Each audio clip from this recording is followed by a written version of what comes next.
it going? This is 5 on 20 News. I'm Randall Scott. And I'm Tammy King, and we're coming to you live from our studio in downtown Tucson. It is Tuesday, January 9th. First, in local headlines. In his State of the State address, Governor Doug Ducey said that he wants the state to allow felony punishments for drunk motorists driving the wrong way in Arizona. In the speech, Ducey said, "Let's pass a bill. Those reckless enough to put lives on the line by driving the wrong way on our highways under the influence of drugs and alcohol should face a felony conviction and jail time." Over 1,700 wrong-way drivers were reported in Arizona last year, an increase from 2016. The Arizona Department of Public Safety claims that intoxication play a large part in the number of people driving in the opposite direction. Most DUIs in Arizona are charged as misdemeanors under state law. In a press release, Ducey's office said that the governor allocated $1.4 million in his budget to increase the amount of troopers working to prevent wrong-way crashes. Ducey has also been working the state departments of transportation, public safety, and highway safety to launch a program that prepares motorists for potential wrong-way drivers. The state also began construction on a wrong-way driver detection system in November. The system will cause lights to flash at wrong-way drivers to get them to stop. It'll also alert authorities and make traffic cameras turn toward the driver so the vehicle can be tracked. State officials say that if these measures don't work, then they'll just try to reverse the direction of all the roads in the state. Education is the #1 issue for Arizona voters, according to the poll taken in December by the group Expect More Arizona. The poll showed that nearly half of the 600 surveyed said that the lack of education funding and low teacher salaries were the important issues facing the state. 72% of those answering the poll also largely supported Proposition 301, which increased teacher pay and is set to expire in 2021. Following education in terms of importance was border issues, with 16% in favor. Government spending came in third. Education funding has become a focus point for Arizona voters, and Governor Doug Ducey has made it priority to deal with the issue. In his State of the State address yesterday, Ducey spent most of his speech talking about education spending. He said that he would urge the state legislature to unlock funding for the state school system and raise teacher pay. But critics say that Ducey won't be able to provide much additional funding without tax raises, which the governor has refused to push. When asked where will the money come from, Ducey responded, "Maybe Bitcoin? I heard that's hot right now." A number of high-profile individuals in Arizona announced plans for running for political office, including Representative Martha McSally and former Maricopa County Sheriff Joe Arpaio. Republican officials said that McSally will seek the Senate seat of Jeff Flake, who will not seek re-election in 2018. McSally's announcement, as expected, as her soon-to-be vacant House seat is already being looked to be replaced by several Republicans and Democrats. The Republican sources said that McSally would officially make her announcement on Friday, with events in Tucson, Phoenix, and Prescott. We genuinely wish her good luck, or wish good luck to her opponents. Oh wait, we take back that last statement. A more surprising announcement was that Arpaio will also be throwing his rumpled cowboy hat into the Senate ring.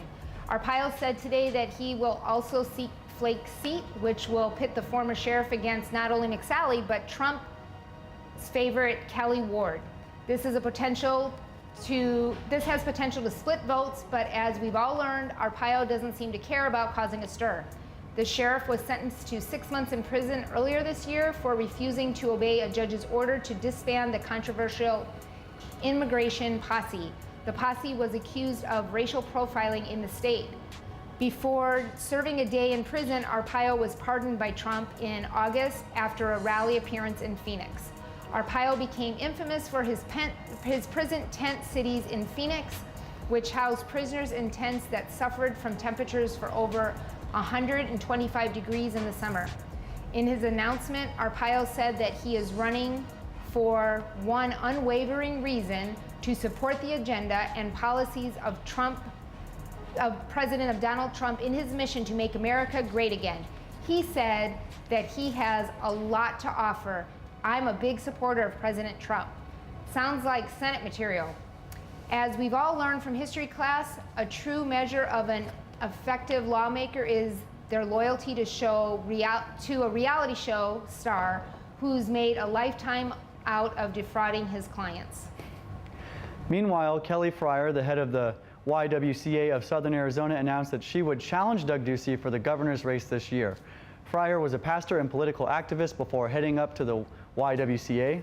Before getting to Ducey, Fryer will have to compete in a competitive Democratic primary that includes ASU professor David Garcia and State Senator Steve Farley.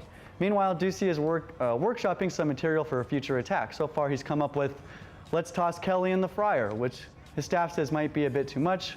However, Ducey maintains that it's, quote, "hilarious" and will be a big hit with his fast food base.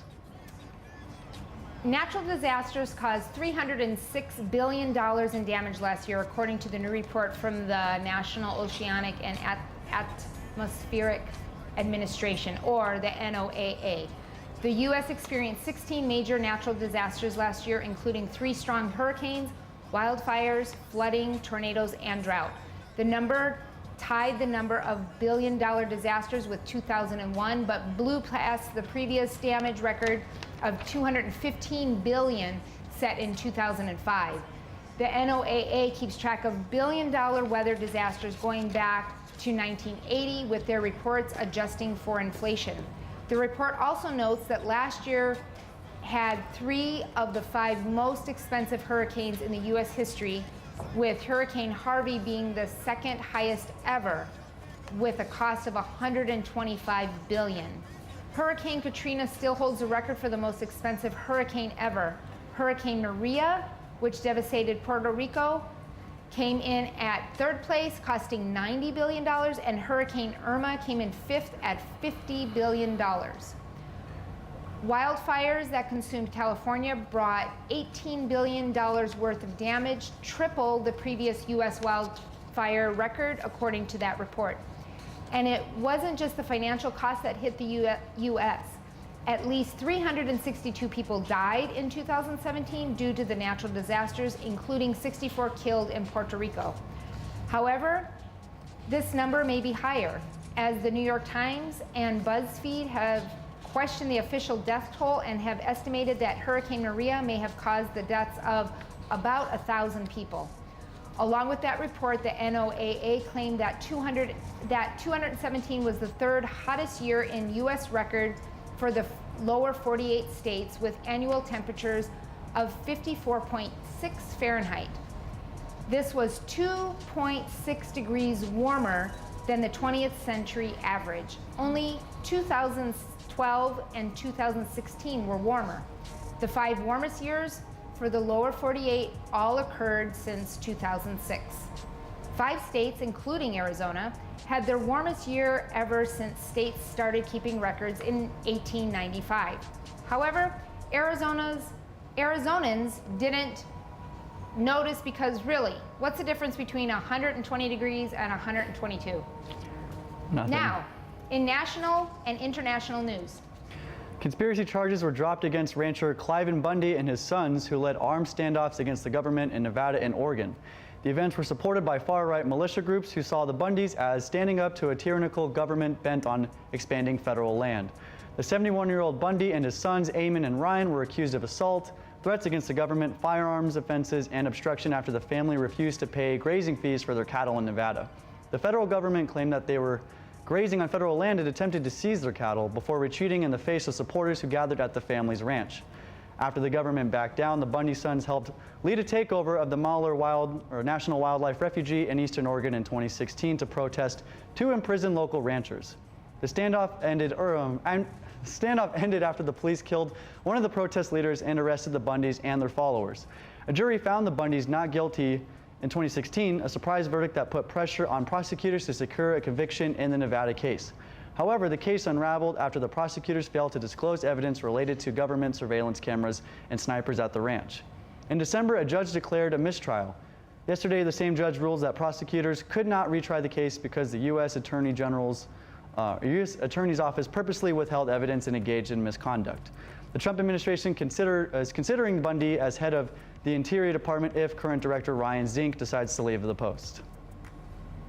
Hospitals in states that expanded Medicaid were 6 times less likely to close than hospitals in non-expansion states, according to the study by the University of Colorado. The report looked at rural hospitals in states that expanded Medicaid, such as Colorado and Arizona. Colorado added about 400,000 people to the Medicaid rolls when they decided to expand the program under the Affordable Care Act, better known as Obamacare. Under the ACA, states were given the change to expand Medicaid, with the federal government paying for the initial expansion. Under the law, states would increasingly be expected to cover the shortfall. 32 states took the government up on the offer, while many southern states such as Mississippi and Alabama refused. In Colorado, the expansion of Medicaid cut the state's uninsured rate in half. Childless adults were the biggest group that got coverage, since this demographic is most likely to skip out on insurance. Richard Lindruth, one of the authors of the study, said the hospitals saw more people showing up with insurance, so the Medicaid payments increased. He said the hospitals in expansion states stood a better chance of remaining financially viable. This is because hospitals are required to treat everyone who walks in the door under law. Often this means that the uninsured are treated, then fail to pay for the treatment, often because they can't afford the care. This is especially true for hospitals in poor rural areas, the parts of the country who supported Donald Trump. Ironically, Trump has made it one of his missions to destroy the Affordable Care Act, therefore ending Medicaid expansion. Republicans will try again this year to dismantle the ACA with a bill they're calling the Joke's on You, or the Joy Act. Texas Senator Ted Cruz introduced a bill to make individual tax cuts permanent and is seeking support from an unlikely source. Cruz is calling upon Bernie Sanders to support the measure, saying that, quote, "I invited Senator Sanders and all of my Democratic colleagues to join me today and make tax rate cuts for the hardworking middle class families permanent." The Republican tax bill passed last month lowers tax rates for individuals but expires after 2025. Meanwhile, the cut to corporate tax rate is permanent. The individual cuts were made temporary in order to comply with the budgetary rules that allowed Republicans to pass the bill with a majority vote. In order to make cuts permanent, Republicans would need at least some support from Democrats, who all refused to vote for the tax bill. Cruz seized on Sanders because Bernie said in a CNN interview that the middle class tax cuts are positive but should be made permanent.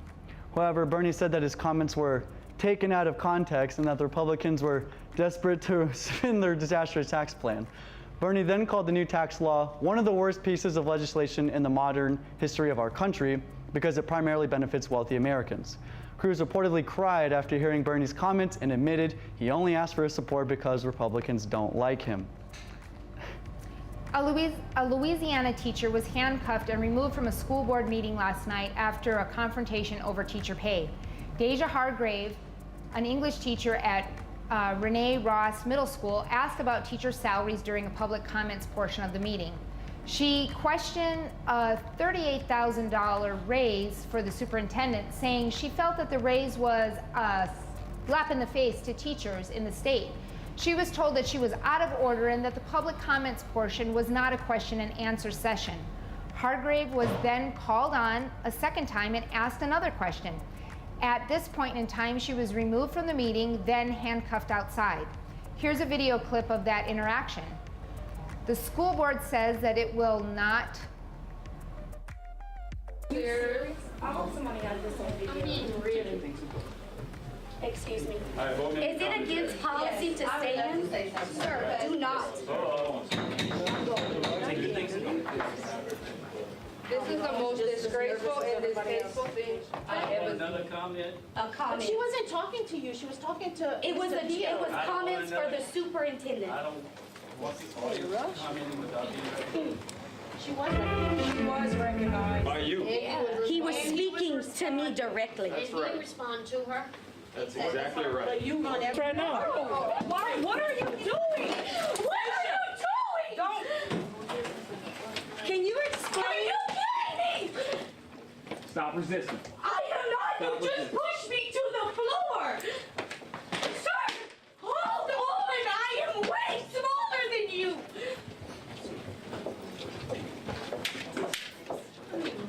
That's sad.